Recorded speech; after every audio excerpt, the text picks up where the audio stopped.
Hello and welcome to Rise and Unwind. I'm AV. Each week, we connect with people all over the country to spotlight things you can check out right in your own neighborhood. On this week's show, we've got a little bit of everything, such as this. And so that really ate me up on the inside, which is what inspired If Daddy Says No. All that and more right here on Rise and Unwind. Heart disease is still the #1 killer in the United States, and millions of Americans are taking statins every day to lower their risk. But new research is showing a lot of people may not understand how those medications affect something called CoQ10, an enzyme that plays a key role in heart health. Dr. Tania Elliot is a dual board-certified physician, internal medicine and immunology, and she's here to walk us through what this new study found and what patients should be discussing with their doctors. Welcome to the show, Dr. Elliot. How are you? I'm doing well. Thanks for having me. Okay, so first, what exactly is CoQ10 and why does it matter so much when we're talking about heart health? So coenzyme Q10 is a compound that is essential for our muscles to create energy and for our muscles to function. And the highest concentration of coenzyme Q10 is in our heart, which is a muscle. Lots of people think, oh, your heart's an organ. Well, it's actually a muscle, right? And it needs lots of energy and it needs lots of coenzyme Q10. Now, the issue with CoQ10 is it decreases with age. It's not just found in the heart muscles, but it's found in other muscles in the body too. And it decreases with statin use. Now, statins are really important to be on if you have high cholesterol and you have risk for cardiovascular disease. Over 90 million Americans are on statins. They're super important medications, and they're really good at lowering cholesterol levels, but they also inadvertently lower our coenzyme Q10 levels. And you're releasing new study results. What stood out most to you? So the study was conducted by a leading supplement company called Doctor's Best. And what they want to understand is what are people's general understanding of their risk for heart disease and what to do about it. And the study revealed that over 60% of people didn't even know their heart disease risk, which is wild because we know it's the #1 killer of Americans, and one person dies every 34 seconds from heart disease. The second thing it showed is that 50% of Gen Zers, so these are people under the age of 30, were worried about their heart, and they cited stress and chronic stress as that major risk factor for not feeling well, for having low energy, and for feeling fatigued. And we know stress is a risk factor for heart disease. It also showed that 17% of those Gen Zers, so these are people under the age of 30 that we, in our minds, think are healthy, right? 17% of those survey respondents were on a statin for their cholesterol and to protect against heart disease. And very few people knew anything about this correlation between being on a statin and that statin lowering CoQ10 levels. All right, for somebody out there that is thinking, okay, what do I do with this? What conversation should they be having with their doctor to lower their heart disease risk? First things first is understanding your lifetime risk of developing heart disease. And so getting your cholesterol levels checked, being checked for diabetes, which is an independent risk factor for heart disease, and then having a conversation with your doctor about any other tests that you should do. There's an imaging study that could actually take a picture of your heart to determine whether or not you've got plaque buildup in your heart. And there are other blood tests that are a little bit more precise at helping you identify what your lifetime risk is of cardiovascular disease. So now we've got awareness. The second piece is understanding the relationship between statins and CoQ10. And that's really a conversation with your doctor to say, hey, I'm on a statin. Is CoQ10 supplementation right for me?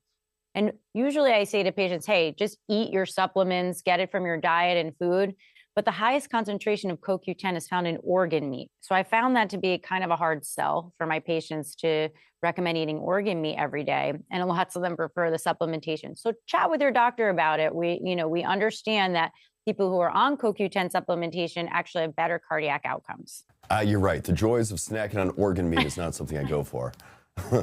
All right, so where can people go if they want to read more or learn more about this research? They can check out doctorsbest.com to learn more about CoQ10. They have a CoQ10 supplement that's bioavailable. You want to make sure the supplement you're taking is actually something your body can use, so that's important. And also just general stats and information about heart disease and what you could do to lower your heart disease risk. Dr. Elliot, I want to thank you for joining me today. Thanks for having me. Ever wonder how Moonshiners keep a century-old tradition alive when the stakes keep getting higher and higher? A new season of Moonshiners is already underway, and it's pushing the limits like never before, from rising liquor prices to bigger risks and tougher crackdowns. So joining us today are Mark Ramsey and Digger Maines, longtime distillers and stars of Moonshiners on Discovery Channel. It's great to see you both. How are you two today? Good to see you, boss. It's great to be seen. It's better to be seen than viewed. Yeah. That's a good line. I love that. All right, so I guess we're just hanging out today. We can't really be talking about anything that you guys do, so it's how are things? No. Things are good. We're not afraid to talk about what we've done. Sometimes it might save somebody from making the same mistake. Oh, gotcha. All right, so this season opens with more pressure than ever. There's higher costs, tighter enforcement, bigger risks. What did that change for you guys day to day? Cautious on all levels, whether it be the materials you're buying or looking in that rearview mirror to see if the police is on your back end. You know, the dynamics in our line of work never changes. It just changes the fact how severe they are. You know, higher prices is absolutely bad for us, but the tariffs may be a good thing for us for liquor being sent out of the country. You know, it puts more demand on non-tax liquor. So, you know, it's a double-edged sword, but we're going to live with it and deal with it the way we always have. And moonshining has deep roots going back hundreds and maybe even thousands of years. When you look at what you're doing now, what still feels the same and what feels completely different? The amount of money we're making feels different, and the pressure feels a whole lot worse. You know, the thing about it is this upcoming season, Digger and I kindly, we're getting back to our roots, back to our basics a little more, slowing down a little bit, trying to draw less attention to ourselves. And, you know, it was good. Digger and I hadn't done anything just one-on-one together in a long time, and I think it'll turn out real nice this season. It will. I mean, no matter what the dynamics, if you don't approach what you're doing for a living as a business, then it's not going to be a business long. You know, we look at the future. We see what projections on sugar are going to be the next year. We tend to watch that. See where you can get the biggest value, and you can pass that value on to your customers and still make your profit margin handsome. And there's a real sense this season of deciding how far is too far. Were there moments that you honestly questioned whether it was worth continuing?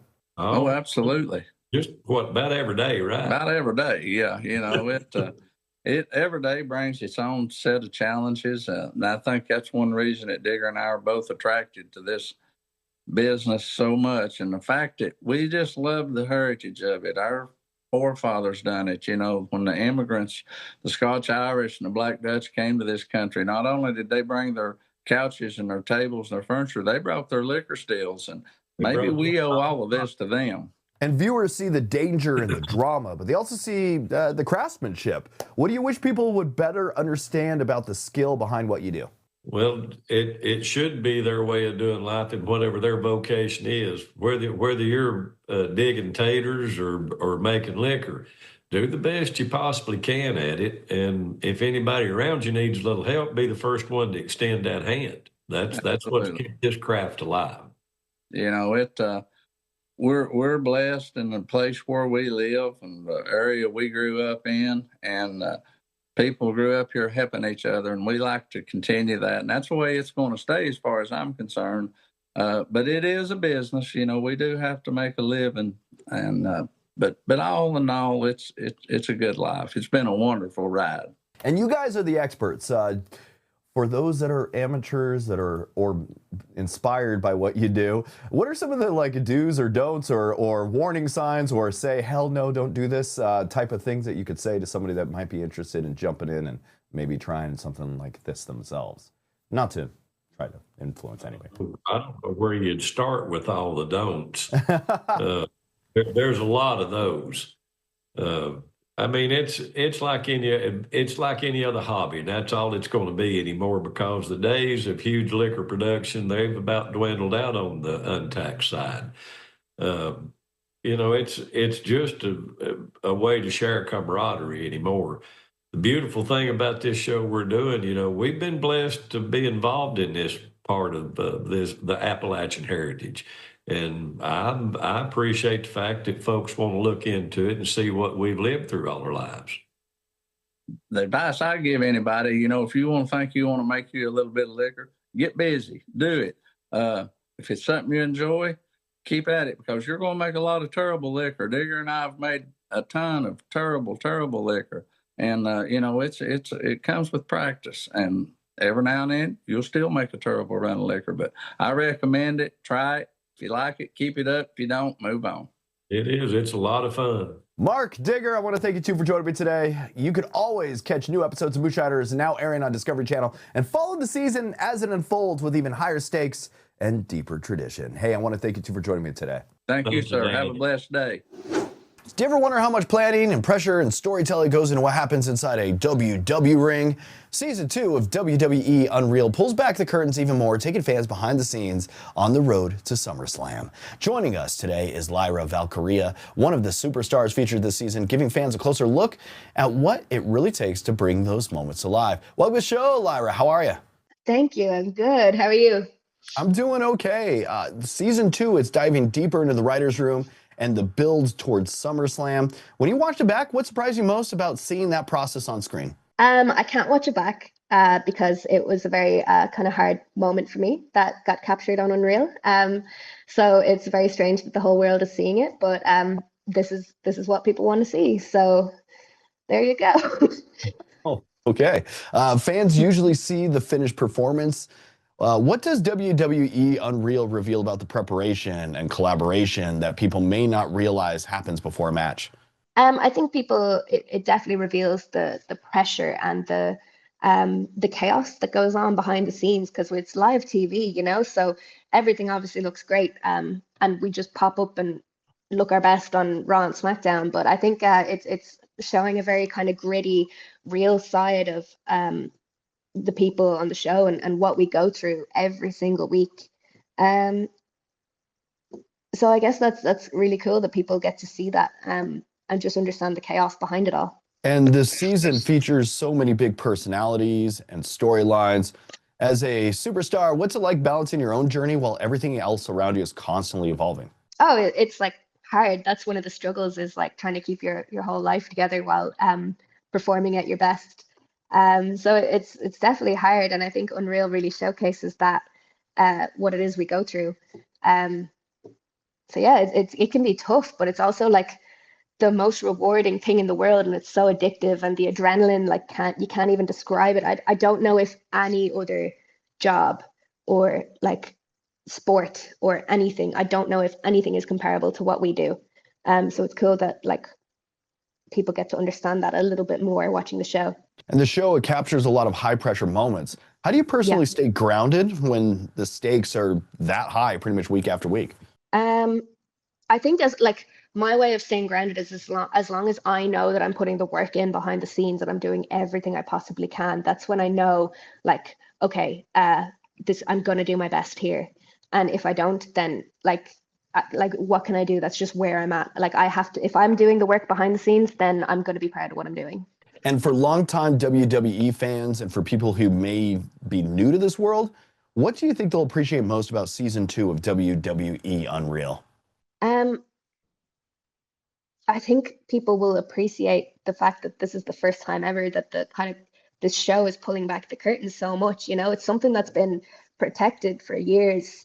And there's still people that, like, I'm one of them, that I'm not sure how much we like that, but there's a big demand for it. So I think people who have wanted that, like lifelong fans who have wanted to see what it's like behind the scenes, I think that's what, like, this is their chance to actually get to see that.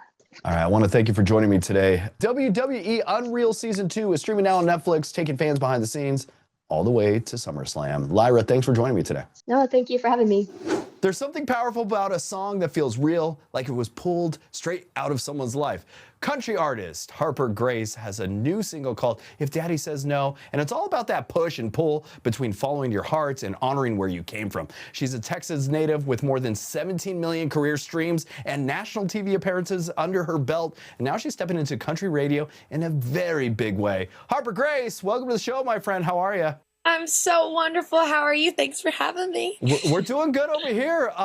We were listening, and that song just feels really personal. What was happening in your life when you wrote If Daddy Says No? Well, I'll tell you what, I was in a relationship that I thought I was so in love and I was ready to run away, get married, and do all the things. But thank the Lord, because my dad said no. So this is a very, very true, very personal story. And at the time I wrote this song, I was really stuck in between what the right decision was. I grew up in Texas. I have been so close with my dad ever since I was little. We went to father-daughter camps together, and I've always, always respected his opinion and what he thought of really anything. And at this time, I was in a relationship that did not honor me very well at all, as well as didn't honor my dad or my family. And so that really, really ate me up on the inside, which is what inspired If Daddy Says No. And it was a scary thing to write, and it's been a scary thing to talk about, but I'll tell you, the listeners of getting the opportunity of playing this song live have really been the thing for me to be encouraged to actually share this point of my life. Because after I've played it live, I've heard so many different people's story of whether their dad actually did say no, and it was, a really bad relationship and they are no longer together and went through a divorce or whatever it may be, or their dad said no and they actually didn't end up getting married, or their dad didn't, chime in and they wish they did, or their dad did say no and they're living happily ever after. So there's so many different outcomes. And when I wrote If Daddy Says No, the lyrics don't have a resolution in the song, so that the listener is able to piece together what it is that their story might be in the midst of the lyrics. And so for me, my resolution was, my dad did say no, not to love, but to remind me that true love is worth waiting for, and finding somebody that really, really honors and respects you as a human being, as well as your family and what matters most to you is important. And you've already had some huge milestones, national TV performances, 17 million streams, even a Netflix sync. How does this single feel different as your first one going into country radio? Honestly, it feels like I ripped a piece out of my heart and put it on paper and then passed it out to a bunch of people.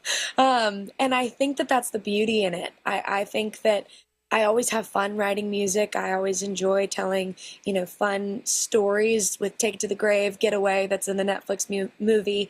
But this song was so personal and so vulnerable. And I just wanted that to set the tone for this year, especially coming out with new music towards the end of the year as well. This is kind of this waterfall trickling in on an album, hopefully soon, and the album would be called Dear Heart. So these are really pages just ripped out of my heart of areas of my life that people don't quite know about, that I'm ready to share because of having the opportunity of playing them live for a couple years now, and knowing that so many other people have also walked through these situations and these experiences in much different ways. But yeah, it does feel different because it feels vulnerable. All right, here's a question I like to ask artists and people that are creators. Who is an inspiration for you that is outside of the type of, that is not a musician or somebody like that, like a country singer, that is outside doing their own art? Who is some in another form of art is an inspiration to you that you use in your own world and building creativity? In another form of art, I think I spend a lot of time listening to music, so that is definitely something that in the most artistic thing has drawn me. But I do listen to a lot of podcasts and a lot of preachers. And I think that that's a whole nother art, is bringing scripture to life and talking about it. Jensen Franklin is someone that I really look up to. Jonathan Pokluda is someone that I look up to. Sadie Robertson. There's this wonderful podcast called Girls Gone Bible. I listen to that a lot. So I think maybe that's another piece of art in my personal opinion that I really draw a lot of inspiration from.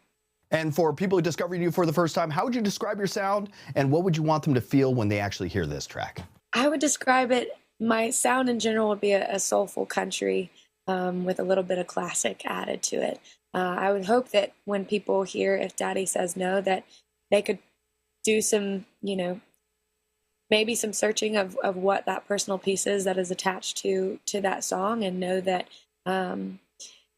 there's ways to get it out and talk about it, and music is a wonderful way to piece personal bits of your own life, whether that's If Daddy Says No or your favorite artist. But yeah. Harper Grace, I want to thank you for hanging out with me today. You can check out Harper Grace's new single, If Daddy Says No, when it hits streaming platforms February 27th. And to learn more, you can follow her journey. Visit harpergracexo.com and find her on social media. Harper, thank you so much for being here. Thank you so much for having me. It was a wonderful time. Top tier, 10 out of 10. Well, thank you. GLP-1 medications have changed the conversation around weight loss. And a lot of people are seeing real results, but doctors say medication alone isn't the full picture. So what exactly leads to lasting change? Mistie Mace is here to share her personal journey, and Dr. Michelle Gourdine, Chief Medical Officer for CVS CareMart, is joining us to explain why a whole person's approach matters. Welcome, both of you. Thank you. So, Mistie, take us back a bit. What was your weight loss journey looking like up until this point? I developed obesity early in elementary school, and it was unexplained. We couldn't figure out why I was gaining weight. I was an active child. And so later, after high school, I found out I had thyroid cancer, and that was contributing to that. And then I went on to become a wife, a mother. I have a 19-year-old special needs child, and still the weight was coming on. I had tried exercising. I had tried so many different things, and it just was not working. And so over time, I just got tired of being so heavy. I wanted to make a change. Well, it sounds like a journey. So when did you decide to try GLP-1 medication, and what made this time feel different from past attempts? I had tried different things. I had tried a fad diet thinking that was going to work for me, and it didn't. And so I joined the weight loss management program through CVS and got a health coach, and she worked with me on behavioral changes first. And then after that, we discussed the GLP-1 and how that would help me. So I had the conversation with my primary doctor and then had the conversation with my endocrinologist. And in working with them as a team and adding my health coach and my husband to that, it made it a lot easier. Changing my behaviors, changing how I approached it, and changing my expectations of it really helped. I added in more exercise. I changed how I ate. We changed how we cooked in our home, changed how we shopped for groceries, and that helped. And so over time, just keeping that communication open with my doctors, I'm down now over 50 pounds. I am off of my diabetes medications. I no longer have to do insulin, which was a godsend. And I was able to save really the money of the cost of all those medications just by making those changes within myself and holding myself accountable. So adding the GLP-1, it felt right. It felt like that was the missing piece to the puzzle for me. Well, congratulations on Thank your you. lifestyle change. Dr. Gourdine, we hear about strong early results from GLP-1s, but not everyone maintains that success. What do patients need to understand about setting realistic long-term expectations? Yeah, GLP-1s are just really revolutionary drugs. They drive a level of weight loss that we really haven't seen from other anti-obesity medications. But they're a tool. They're part of the plan, right? And so Mistie described it very well. In addition to the GLP-1s, support on long-lasting lifestyle changes is really very important. And frankly, when you look at the science behind GLP-1s, the clinical trials that had to be conducted over time to determine how effective this medication could be, you notice that the individuals who were in those trials who lost the most weight and kept it off were the people who both took the medicine and also had lifestyle support changes. You know, one of the things we've learned about obesity is that it's not a willpower issue. It really is your body sort of working biologically against you in many circumstances in order to hang on to the weight, because way back in prehistoric times, our bodies are wired from that point on to really keep us from starving.